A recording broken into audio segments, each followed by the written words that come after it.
Bom dia!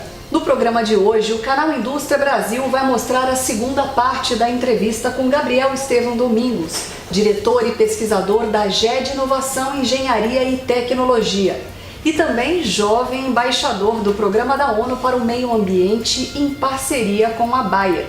Em 4 anos, a GED já surpreende. São 25 prêmios, 6 patentes e 30 projetos. Quer saber mais sobre essa empresa empreendedora de economia verde? Então fique com a gente, o canal Indústria Brasil está começando.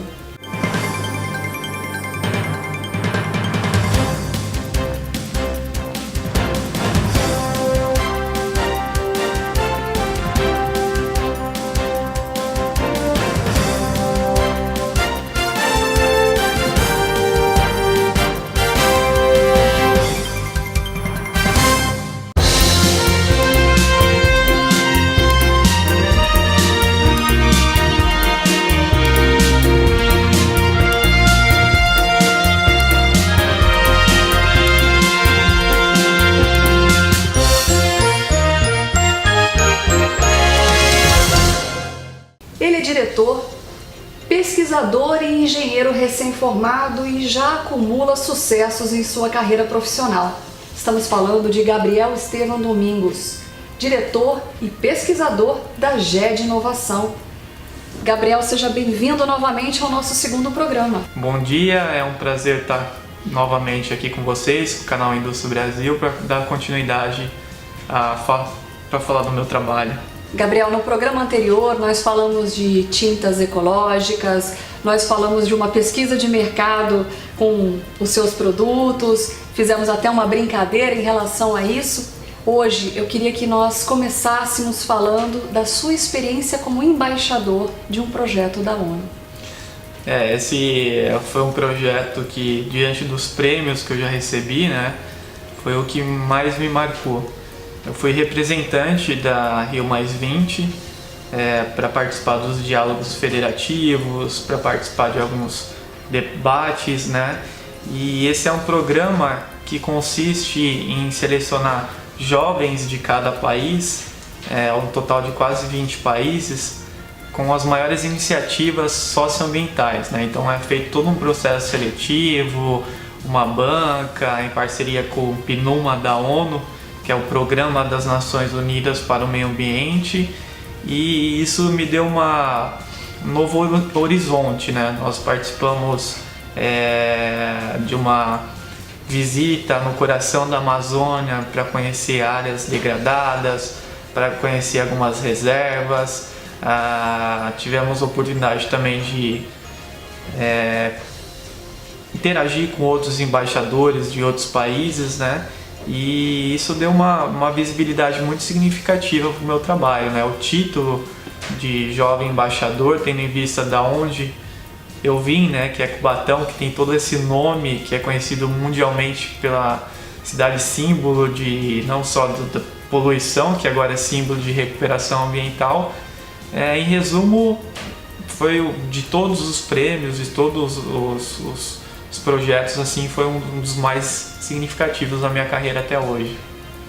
E hoje você tem uma empresa de economia verde. O que isso significa? A GED é uma empresa que atua com sustentabilidade, Quando nós falamos sustentabilidade, vai desde projetos inovadores ligados ao desenvolvimento de tecnologias para tratamento e reutilização de resíduos. Hoje nós somos referência já no país em relação a isso, Somos a empresa que mais tem prêmios e mais tem projetos novos nessa área. Também atuamos, como foi dito anteriormente, com projetos socioambientais, mas o nosso principal core business, que é transformar passivos, problemas ambientais em lucro, em renda e sustentabilidade para o nosso país. E é lucrativo mesmo, Gabriel?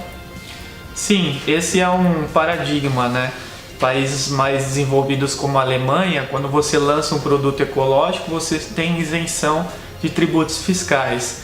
Aqui no nosso país, infelizmente, é desleal você concorrer com um produto que agride o meio ambiente, que traz todo aquele passivo ambiental, a gente competindo de igual para igual, né?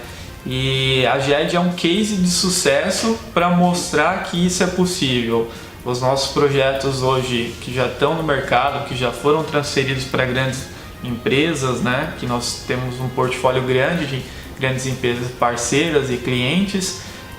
Mas sem dúvida, respondendo a sua pergunta de forma direta, nós estamos trabalhando e estamos conseguindo um resultado para mostrar que realmente é possível alinhar todas essas premissas e desenvolver um produto com aquele tripé que é socialmente amigável, economicamente viável, enfim, e ecologicamente correto. Quanto tempo de formação acadêmica e criação da GED para chegar até aqui e começar com todos esses projetos bacanas? Boa pergunta, né? Porque eu vou mostrar um pouco esse lado que eu não costumo mostrar. Eu, desde o primeiro semestre, né, que eu fui bolsista, eu senti a necessidade que a universidade não me supriria, né? Como todas as universidades, não falando específica da minha, né? Então, logo no primeiro semestre da universidade, eu já comecei a pesquisar, fazer projetos em paralelo, e eu descobri uma plataforma que é uma plataforma aberta chamada de Open Innovation, ou seja, inovação aberta, onde grandes empresas multinacionais possam desafios e projetos para pesquisadores, professores, enfim, desenvolverem soluções. E logo no começo da minha carreira acadêmica, comecei a participar, tive êxito e não parei mais. Hoje isso deu me sanou de certa forma daquele conhecimento prático que de certa forma eu tinha esse anseio, e também me possibilitou crescer, né, ter o meu portfólio, conhecendo grandes presidentes de grandes multinacionais. E em resumo, eu fundei a empresa logo no primeiro ano da universidade, né? Claro que você constituir socialmente uma empresa, que é um papel, e depois ter todo aquele staff, ter lá escritórios, depois ter outro escritório, outra filial, como agora nós estamos na filial de Santos. Isso levou a um certo tempo, né? Posso dizer que em torno de 4 meses. Então hoje nós estamos com 4 anos no mercado, completamos 4 anos agora, nesse mês, e estamos aí. Gabriel, você teve também uma experiência internacional, como é que foi? Eu fui convidado por um programa de inovação chamado Vinova, que é uma espécie do FINEP aqui do Brasil, né? Que é da Suécia. A Suécia é um país maravilhoso, na escala aí de inovação é o segundo país mais inovador do mundo. Hoje, por exemplo, nós estamos comprando caças de combate da Suécia, né? E eu fui convidado para esse programa para conhecer, né? Fazer um intercâmbio tecnológico e ser uma espécie de um embaixador e difusor da Suécia como potencial polo para mandar estudantes a estudarem lá e também fazerem parcerias com grandes empresas. Então lá eles têm um programa que grandes empresas como a Volvo, a Scania, a Electrolux, são empresas suecas que criam laboratórios dentro dessa universidade que eu fiquei, que é a Universidade de Umeå, para justamente incubar esses grandes talentos, né? Então eu fiquei lá por um tempo, isso retardou um pouco a minha formação. No entanto, eu tive um ganho no meu currículo também, uma experiência bem significativa, né? Hoje, por exemplo, depois de eu passar por todo esse programa, nós recebemos uma comitiva sueca de quase 6 reitores das maiores universidades da Suécia, que lá não tem ensino privado, o ensino é público, e trouxe para cá, e nós fizemos uma parceria com a FAPESP, que é a Agência de Fomento à Inovação do Estado de São Paulo. Então, a minha gratidão, né, a minha parcela de contribuição em relação a isso. Fui lá, conheci, depois trouxe para cá e conseguimos fazer essa sinergia que faltava. Quer dizer, você já trouxe um resultado prático de um título, né? Sim, exatamente. E as portas estão abertas, né? É até bom para quem está assistindo, os jovens aí, que lá na universidade, só nessa universidade que eu fiquei, a Universidade UMEL, são quase 2.000 bolsas só para brasileiros, né? E tudo custeado pelo programa sueco, que foi uma iniciativa lá de 2009, onde veio até o rei da Suécia, né? Fez um acordo bilateral com o governo brasileiro e estamos tendo essa dificuldade, por incrível que pareça, para mandar brasileiras para lá estudarem, né? Então é bom quem tiver interesse procurar lá, Universidade UMEL, se escreve UMA com uma bolinha em cima do A, UMEL. Lembrando que a gente vai colocar esses dados em nosso site, nas redes sociais, para quem quiser acompanhar tudo que o Gabriel está falando aqui. Nós vamos a um rápido intervalo e voltamos já.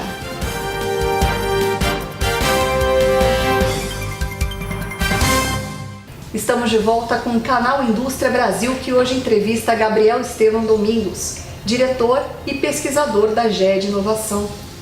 Gabriel, nós vamos falar agora sobre tratamento de efluentes. Como funciona? Nós temos um portfólio bem amplo nessa área, né?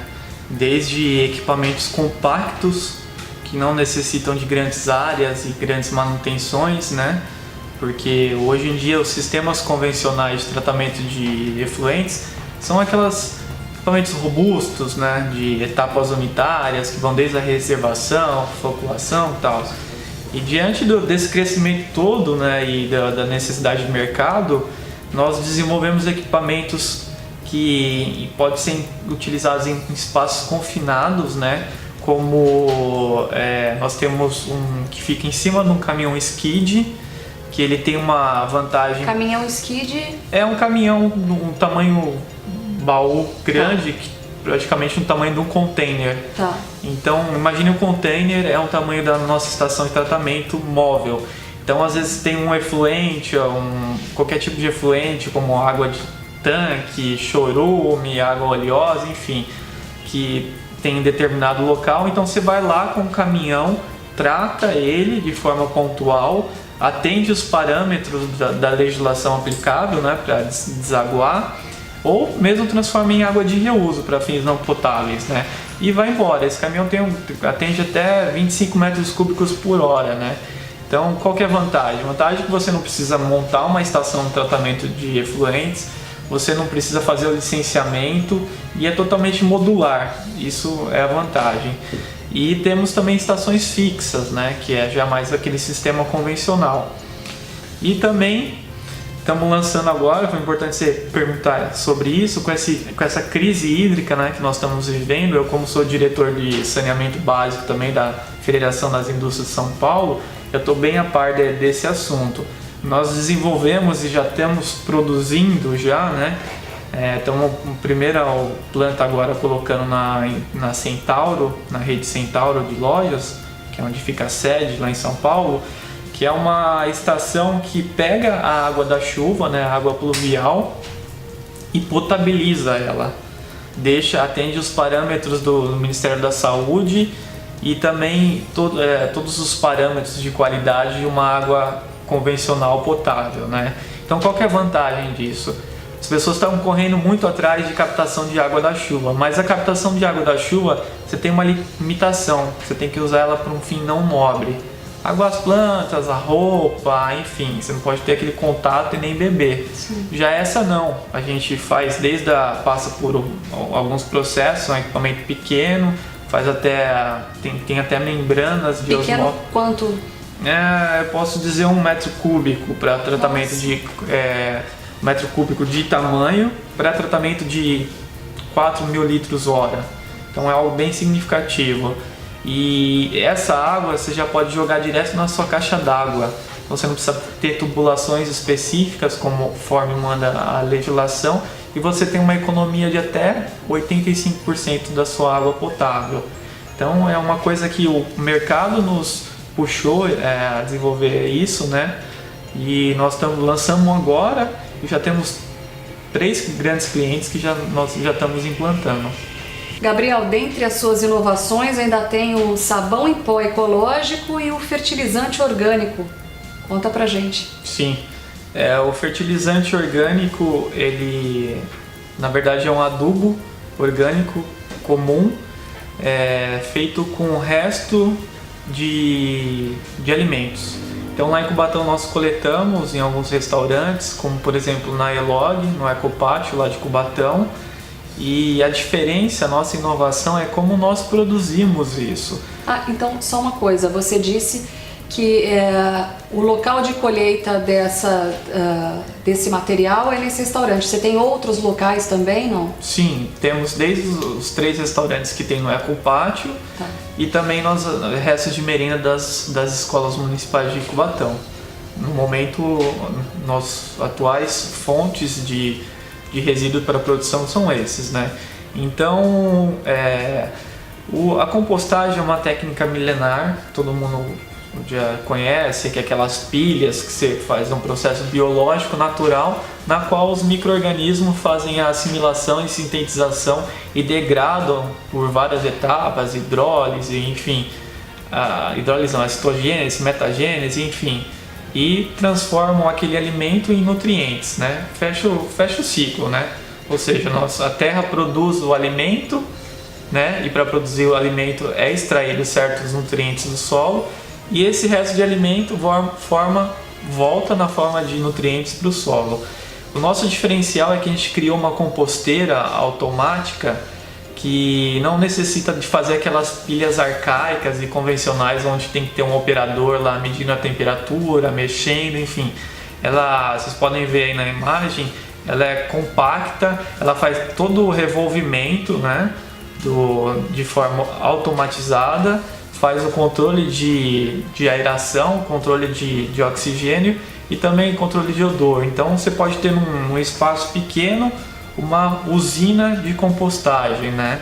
E isso é um mercado muito grande, porque segundo o IBGE quase 60% do nosso lixo é restos de alimento, é resíduo orgânico, né? E esse resíduo, quando ele é mandado para aterros, né, convencionais, ele gera gases de efeito estufa que tem que ficar controlando, ele gera chorume, ele atrai vetores, enfim. E legal que esse fertilizante orgânico, né, que nós produzimos, nós fazemos algumas atividades, como eu citei das hortas, e também o reflorestamento de áreas degradadas, né, como a da Cantareira, que nós fazemos um mapeamento, né, o sistema Cantareira é enorme, né, é uma região, pega algumas cidades, e nós fazemos, por meio da nossa equipe, nós temos um engenheiro agrônomo, temos outros engenheiro ambiental, né, que faz o mapeamento de pontos mais vulneráveis, ou seja, pontos mais descobertos que estão sem vegetação e que tem uma fácil logística, né, para a gente entrar lá e fazer esse trabalho.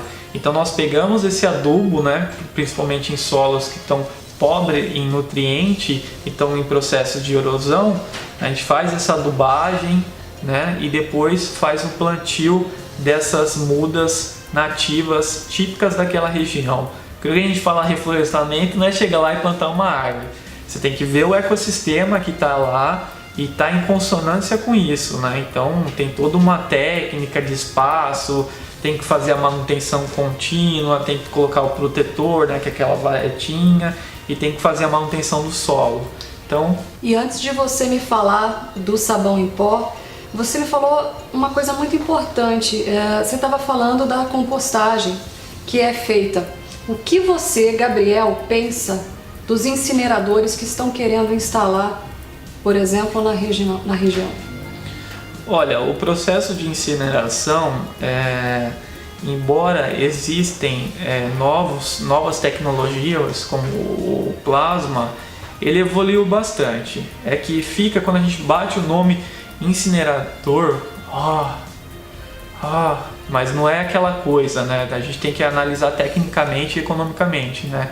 Eu acho que diante da nossa região, da nossa falta de espaço, é-se passível entender e ver quais os parâmetros de emissão de particulado que vai ter, porque normalmente uma indústria, se a gente comparar com as tecnologias que a Alemanha está lançando de incinerador, lança muito menos particulado do que uma estrada congestionada. Então tem que ser avaliado tecnicamente e parar, né, com esse nome que ficou, né, de incinerador, né, esse nome negativo, e tentar avaliar tecnicamente. No entanto, eu sou a favor da compostagem. Por quê? Porque a compostagem é um processo natural que a natureza nos ensina de fazer aquele ciclo de reciclagem. Nós temos toda essa dificuldade de fazer por meio de equipamentos como esse, né? Poderíamos sanar quase 60% do nosso lixo, que é o orgânico, e o resto é inorgânico reciclável, PET, papelão, enfim. Dá mais trabalho? Dá, né? Mas dá para se fazer.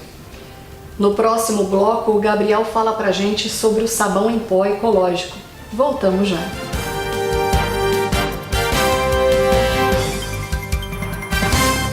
Voltamos agora com o canal Indústria Brasil, que hoje entrevista o Gabriel Estevam Domingos, diretor e pesquisador da GED Inovação. Gabriel, fala pra gente sobre o sabão em pó. Esqueceu de falar o detalhe, sabão em pó ecológico. Ecológico. Que esse é o mais importante. O que consiste esse produto, né? Como nós vimos falando, né, sobre o que a gente faz, isso está alinhado ao nosso core business, né? A gente pegou um passivo ambiental específico das indústrias de cosméticos, que lá tudo que sobra do processo de produção de cosméticos, de shampoo, de sabonete, eles juntam tudo, viram uma espécie de um creme cheio de... Enfim, tudo que sobra eles mandam para lá. E eles mandam para incineração porque não existe processo para tratamento. Existe para fazer um coprocessamento, mas o poder calorífico dele é muito baixo, então acaba não ajudando no coprocessamento. Então basicamente eles incineram. Isso é muito custoso diante da demanda que eles geram, né? Então nós fomos convidados a estudar esse resíduo, que hoje é um subproduto, né? Uma matéria-prima, para estar desenvolvendo. Então eu fiz basicamente um processo de saponificação, processo relativamente simples, e evoluímos, né? Porque sabão as pessoas já produzem com óleos, domésticas, enfim, as pessoas convencionais têm a prática de fazer o sabão em barra, né? Que é uma técnica simples. Tem aroma. Eu vou até abrir para mostrar para vocês. E nós evoluímos produzindo ele em pó. Então ele tem uma alta solubilidade em água. Ele produz uma grande quantidade de espuma, que isso é importante, né? E também ele tira aroma, ele tira mancha e tem aroma. Aqui está a amostra, ó, é uma amostra grátis, pra vocês verem. É basicamente um sabão convencional, só que a gente atua numa linha não nobre. O que seria isso? Para limpeza em geral, para indústrias de lavanderia, enfim, né? Porque há um certo preconceito, né, quando vem a matéria-prima de uma fonte de um resíduo, embora não é mais um resíduo, para nós é um insumo, é uma matéria-prima, e nós queremos atuar nessa frente. E você acha que o valor desse sabão em pó ecológico seria abaixo de um sabão em pó comum? Com certeza, porque ele vem para nós quase de forma gratuita, nós só pagamos o frete. Então, qual que é a matéria-prima de um sabão convencional? É o óleo, é a banha, é o que dá cremosidade, é o aromatizante, é o branqueador, e tudo isso no próprio subproduto já tem. Então a gente economiza insumos e, consequentemente, barateia o produto. Dá licença que esse é meu, Gabriel. Gabriel, e no mercado? Já tem para comprar? Ainda não tem. Esse produto a gente fez específico para a empresa que detém esse resíduo, né?